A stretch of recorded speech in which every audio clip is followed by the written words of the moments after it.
What's cracking, y'all? You are now watching Boo TV. Appreciate you for stopping in. Like, comment, subscribe, hit the bell, stay notified, and let's get into the topic for today. The Los Angeles Lakers decimated the Utah Jazz, as everyone pretty much expected, 132 to 113. Some good balanced scoring across the board for all of the Lakers starters, including some good contributions off the bench from Gabe Vincent with 11 points and Goodwin with 17 points. But like I said, it was a blowout. Rui had a good game, 21-6. LeBron had an okay game, 24-7-8. But one thing I'll tell you that the media won't is that he had 7 disgusting turnovers to go along with those 8 assists. So take that how you want to. Jackson Hayes had 12 points. Austin Reeves, 22-9-4. Luka Doncic, in his first game back since sometime in December after the calf injury, contributed with 14-5-4 in 23 minutes of play. Honestly, I wasn't even going to read out the box score to you guys because honestly, in the grand scheme of things, it's irrelevant. It's the Utah Jazz. It's one of the worst teams in the league. The Lakers would have beat the Jazz had LeBron and Luka not played. Austin Reeves could have led those Lakers to a victory against the Utah Jazz. So I'm taking this victory with a grain of salt. Okay? Their next game before the All-Star break is, guess who? The Utah Jazz again. What a measuring stick. But it's okay, because the Lakers aren't at full strength until Luka gets back to full strength. And then that's where I will really critique them. And I will have a more definitive idea of what this team can look like in the coming weeks, or does look like.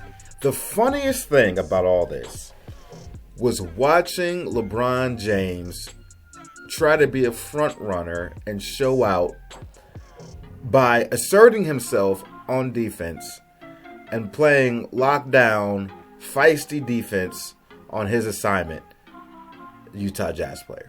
I'm sitting there laughing. I was like, of course, I should have predicted LeBron James would do this.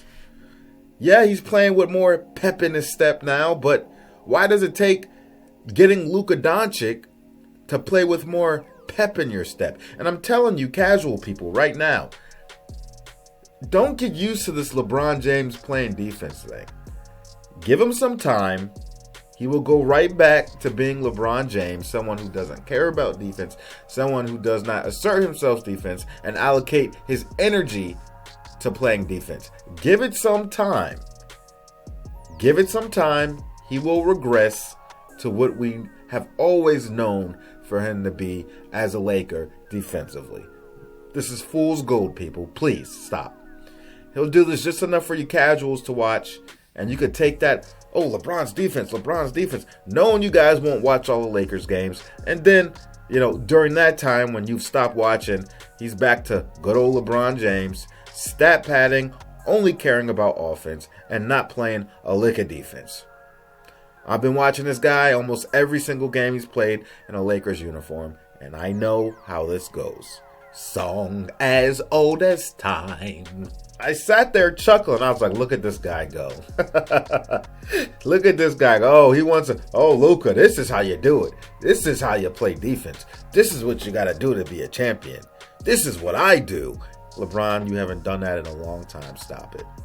It actually pisses me off. Because people keep making these excuses.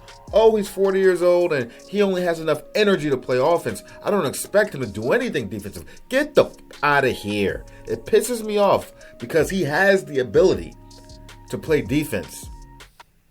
He has the ability. He chooses not to. He chooses not to.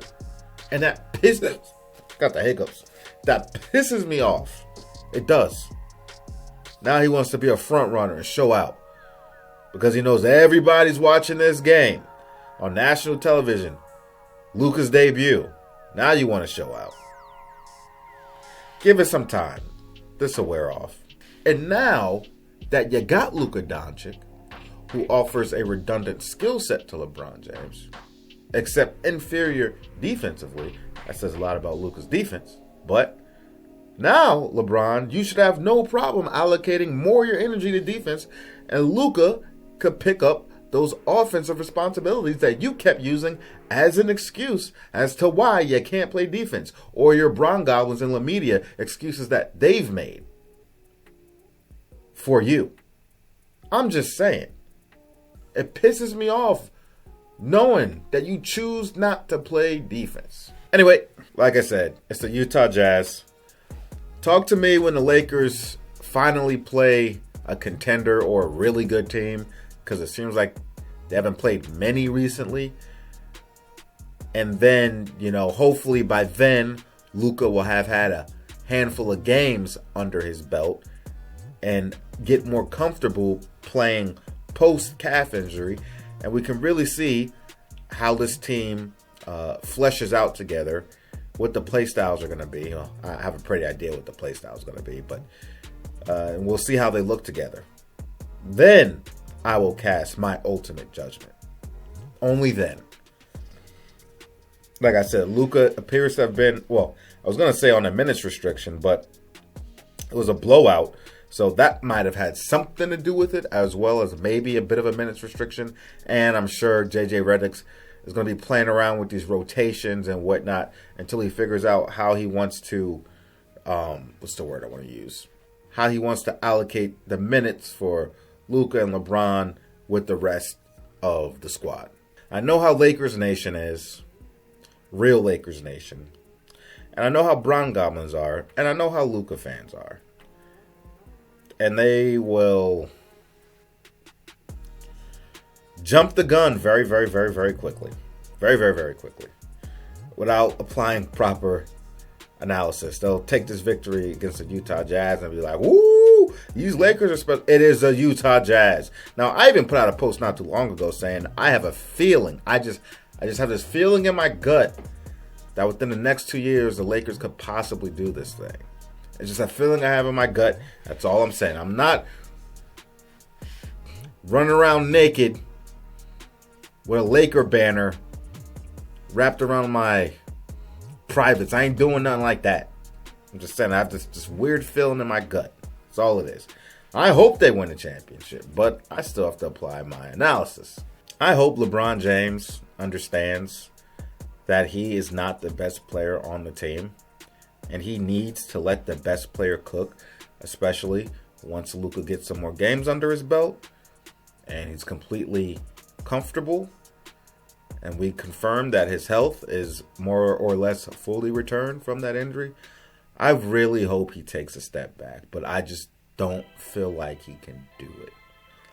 His ego is too damn big. It's too damn big. Luka is clearly the better basketball player. Let's put that into perspective and build a team around the best player. Not about a guy that used to be the best player, that likes the stat pad more than anyone I've ever seen. It's time to move on. Let that guy take a step back. LeBron can be Robin, and that's a damn good Robin to have.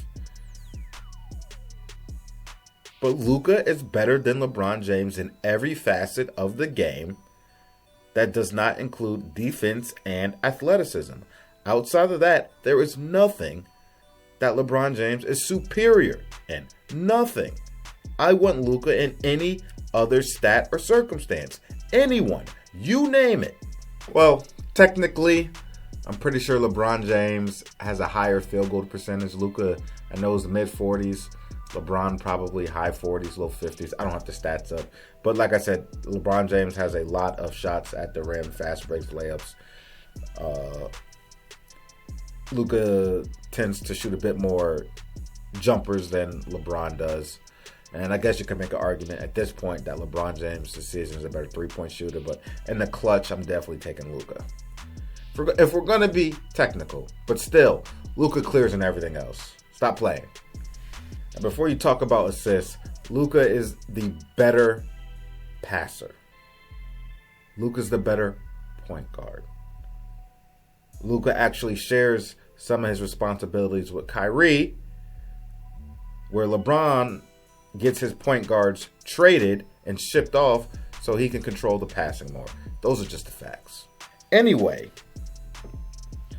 I have to be honest about my own team, and I have to be honest about the players that are on the team. This is how it is. If LeBron James does what he did to Anthony Davis, once Anthony Davis was shining in the beginning of the season, getting MVP talk, people were talking about AD being the best player in the league. But what happened? LeBron started turning up, taking more shots, controlling the ball more, so he could get his stats, get his double-doubles, get his triple-doubles, flirt with the triple-doubles, whatever, and take that shine away from Anthony Davis. And all the casuals will say LeBron was better. And I hope he doesn't do that to Luka Doncic, because he can't live with the fact that he's not the best player on a team and should get all the praise and glory for everything fruitful that comes to the team. Like I said, talk to me about 2 weeks after All-Star break, after the All-Star game. Let's see where the Lakers are at. Let me get a sample size of the teams that they've played, the caliber of teams that they've played, and let me see how they play against some of the better teams, especially the ones that are going to give you more of a push defensively, especially. It's going to be interesting to see. It really is. You got two guys in Luka and LeBron that can change the dynamic of a playoff series. They have that kind of ability if they play right. But we'll see. Basketball is one of those sports where one or two guys can will an inferior team to victory. Basketball is one of those team sports where you can do that.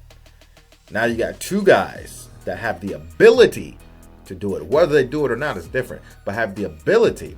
Look at the Dallas Mavericks last year. With contributions from Kyrie and Luka, predominantly, were they the underdog in almost every series they played?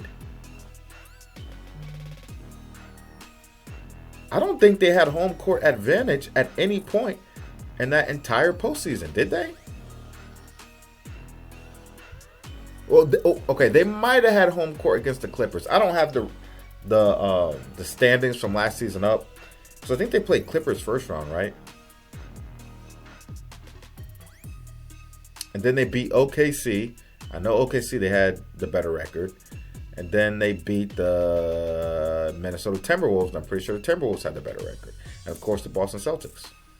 I don't have the rankings up, but I'm just trying to remember off of memory. But, yeah, I think a lot of people had OKC beating Dallas and the Timberwolves beating Dallas. I think a lot of people had that. Folks, let me know what you think about it. Please. I'm trying to keep my feelings even keel here. My emotions. And really try to analyze this and see where things go from here. All right. We got a crappy game against the Utah Jazz coming up later this week. And then we're going to have a crappy All-Star weekend. I'm not even watching an All-Star game this year. I'm not. I'll watch the three-point contest and the slam dunk contest, which I shouldn't even watch that. That's become a joke. But, yeah, it's so sad. I used to love All-Star Weekend. God damn it. Like, comment, subscribe, hit the bell, stay notified. I'll catch you on the next one. We out, baby.